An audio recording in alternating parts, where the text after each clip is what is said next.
আজিৰ ভিডিঅ'টো ৰাতিপুৱাৰ চাহকাপৰ সৈতে আৰম্ভ কৰিলোঁ আৰু আমি চাহ খাম, ছাগলীকেইটা নাহিব, এইটোতো হ'বই নোৱাৰে।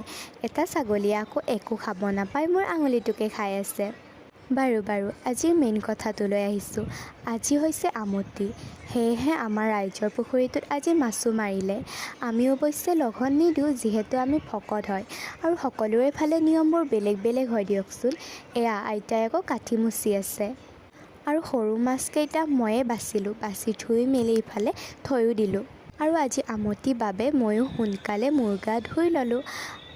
আৰু মূৰ গা ধোৱাৰ পিছত যদি একাপ গাখীৰ দিয়া চাহ খাব নাপাওঁ, মূৰটো বহুত বিষায়, সেয়েহে একাপ গাখীৰ দিয়া চাহো খাই ল'লোঁ। আৰু আজি এগালমান ফল মূল আনিছে, এয়া আম, আনাৰস, লেটেকু, লগতে প্লামো আছে। আৰু আজি বোলে জলপানো খাব লাগে গাইছ, সেয়েহে ইফালে আকৌ আইতাই কঁঠালো এৰাই থৈছে জলপানৰ সৈতে খাবলৈ। আৰু ইফালে আমি গধূলিকৈ কেৰম খেলিলোঁ আৰু বৰমাই ফল মূলবোৰ কাটি সকলোকে ভগাই দিলে। আজিলৈ আহিছোঁ, বাই। চেনেলটো ছাবস্ক্ৰাইব কৰিব দেই।